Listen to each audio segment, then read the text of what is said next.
दिल्ली के सीलमपुर में देर शाम 17 साल के युवक कुणाल की चाकू मारकर हत्या। गुरुवार की शाम जे ब्लॉक में कुणाल पर 4 से 5 नकाबपोशों ने किया हमला। कुणाल ने जान बचाने के लिए भागने की कोशिश की। नकाबपोशों ने दौड़ाकर चाकू से किया वार, मौके से फरार। कुणाल की हत्या के बाद घर वालों और स्थानीय लोगों का भड़का गुस्सा। सड़क पर बैठकर लोगों ने किया रास्ता जाम। कुणाल की मां ने पड़ोस की मस्जिद गली में रहने वाले साहिल और उसकी बहन पर लगाया हत्या का आरोप। पुलिस से की सख्त कार्रवाई की मांग।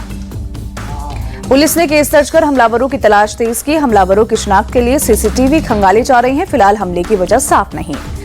भारत का मोस्ट वांटेड आतंकवादी हैप्पी पासिया अमेरिका में इमिग्रेशन एंड कस्टम्स एनफोर्समेंट की हिरासत में। आईएसआई और प्रतिबंधित बब्बर खालसा इंटरनेशनल से जुड़ा है। हैप्पी पासिया के इशारे पर हाल ही में पंजाब में 14 से ज्यादा आतंकी वारदात को अंजाम दिया गया। एनआईए ने पासिया पर 5 लाख के इनाम का ऐलान किया है।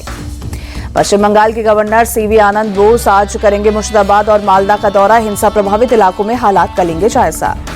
राज्यपाल सीवी आनंद बोस ने दौरे से पहले भविष्य में मुर्शिदाबाद जैसी घटनाओं को रोकने के लिए कदम उठाने पर जोर दिया। कहा, स्थानीय लोगों ने वहां बीएसएफ कैंप बनाने की अपील की। राज्यपाल ने मुर्शिदाबाद दौरे से पहले हिंसा पीड़ितों से की मुलाकात। बीजेपी प्रदेश अध्यक्ष सुकांत मजूमदार के साथ राजभवन पहुंचे पीड़ित।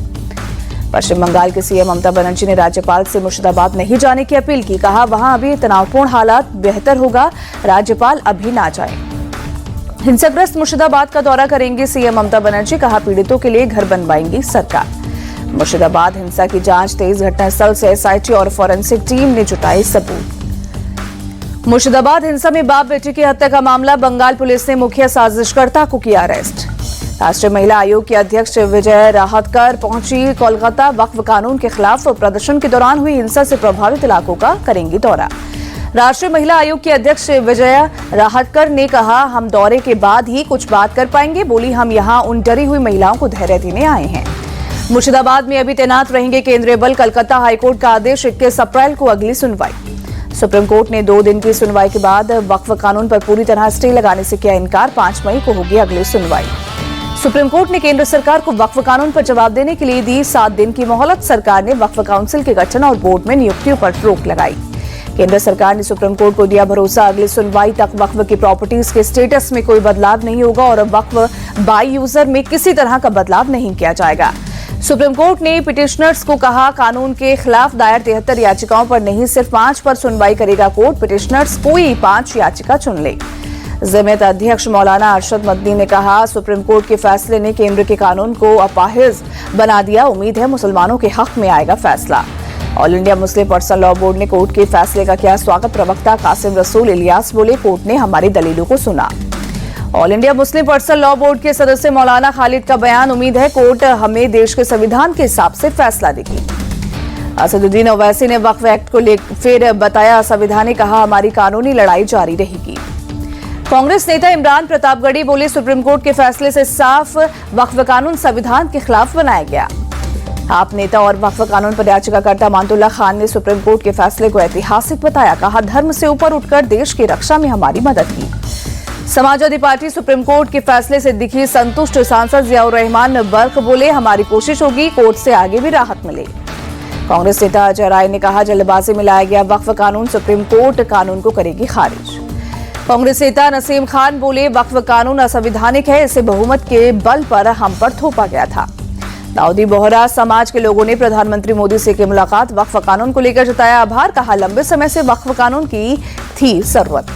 पीएम मोदी बोले, वक्फ एक्ट रातों रात नहीं बना, 3 साल सलाह मशवरा करके वक्फ एक्ट बनाया गया। मैंने 5 साल तक वक्फ बोर्ड की बारीक बातें समझी।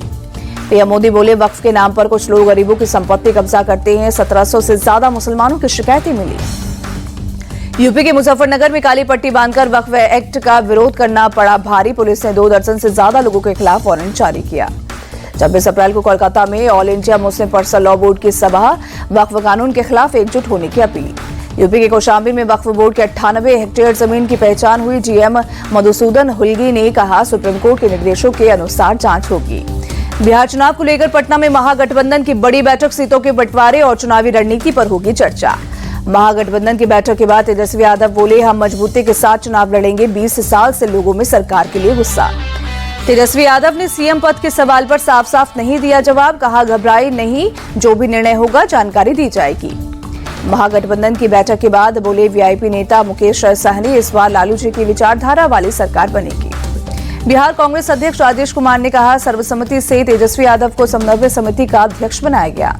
मुंडिया सांसद पप्पू यादव ने कहा, कांग्रेस को कोसी सीमांचल में ज्यादा से ज्यादा सीट लड़नी चाहिए। जेडीयू नेता राजीव रंजन प्रसाद का अटैक, कहा महागठबंधन में बहुत उथल पुथल चल रही है, कांग्रेस और आरजेडी में अविश्वास का संकट।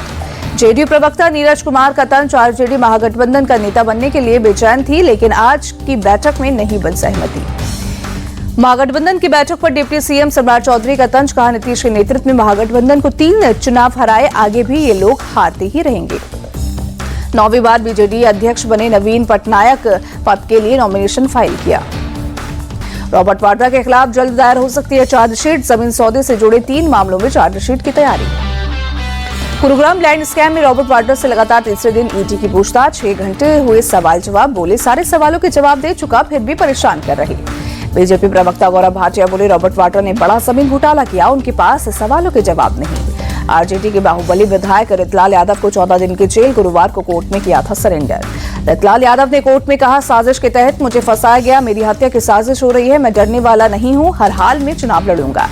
न्यायपालिका पर उपराष्ट्रपति जगदीप धनखड़ ने जताई नाराजगी, राष्ट्रपति को निर्देश देने वाली टिप्पणी को बताया लोकतंत्र के खिलाफ, कहा जज के घर कैश मिलने के मामले में क्यों नहीं हुआ एक्शन। भाषा विवाद के बीच महाराष्ट्र सरकार का बड़ा फैसला, 1ली से 5वीं कक्षा तक तीसरी भाषा के रूप में हिंदी अनिवार्य, इसी साल से लागू होगा नया पाठ्यक्रम। महाराष्ट्र के सीएम देवेंद्र फडणवीस का बयान, कहा प्रदेश में हम नई राष्ट्रीय शिक्षा नीति लागू कर रहे हैं। महाराष्ट्र में 5वीं तक हिंदी अनिवार्य के फैसले पर सियासत, कांग्रेस ने उठाए सवाल, विजय वडेट्टीवार बोले ये महाराष्ट्र पर हिंदी थोपने की कोशिश।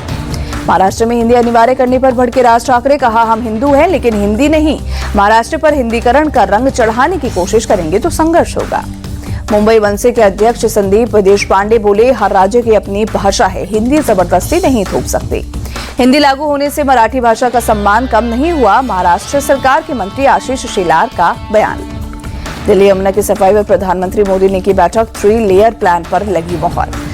मुंबई में चर्चगेट स्टेशन के पास देर रात बीएसटी की इलेक्ट्रिक बस में लगी आग, हादसे के वक्त बस में मौजूद थे करीब 12 यात्री।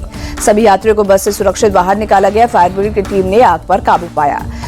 यूपी के बुलंदशहर में स्टेट हाईवे के पास मिला सरकारी दवाइयों का जखीरा, सरकारी अस्पतालों की बताई जा रही है दवाइयां। बंगाल के मालदा में एक खाली पड़े मकान में ब्लास्ट, 2 बच्चे घायल। नागपुर में फर्जी तरीके से शिक्षक की नौकरी दिलाने का मामला, पुलिस ने 5 लोगों को किया गिरफ्तार। जम्मू कश्मीर के कठुआ में आतंकी हमले के खिलाफ सुरक्षा बलों ने की मॉक ड्रिल, रेलवे की पटरियों के पास किया अभ्यास। ड्रिल के दौरान एक्शन में नजर आए जवान, जीआरपी पोस्ट के पास से की गई joint mock drill. Mock drill में 2 आतंकवादियों को पोस्ट पर हमला करते दिखाया गया, सुरक्षा बलों ने हमले को किया नाकाम। दिल्ली के कई इलाकों में बीती रात पुलिस की टीम ने की पेट्रोलिंग अभियान के तहत की गई वाहनों की चेकिंग। रात 11 बजे से सुबह 3 बजे तक चलाया गया अभियान, गाड़ियों की तलाशी लेते नजर आए जवान। दिल्ली में बीती रात चलाया गया सफाई अभियान, एनडीएमसी के उपाध्यक्ष कुलजीत सिंह चहल हुए शामिल। एनडीएमसी के उपाध्यक्ष कुलजीत सिंह चहल ने कहा, विकसित भारत की विकसित एनडीएमसी और विकसित दिल्ली, ये सब हम सभी का संकल्प है। चारधाम यात्रा की तैयारियों में जुटी चमोली पुलिस, एसपी सर्वेश पवार ने कहा, इस बार पर्यटन चौकियों, जल पुलिस और एसडीआरएफ की संख्या बढ़ाई गई है। यूपी के गोंडा में गुरुवार की शाम आंधी और बारिश का दिखा कहर, उमरी बाजार क्षेत्र में तेज हवा में कई दुकानों के टीन के शेड और सामान उड़े।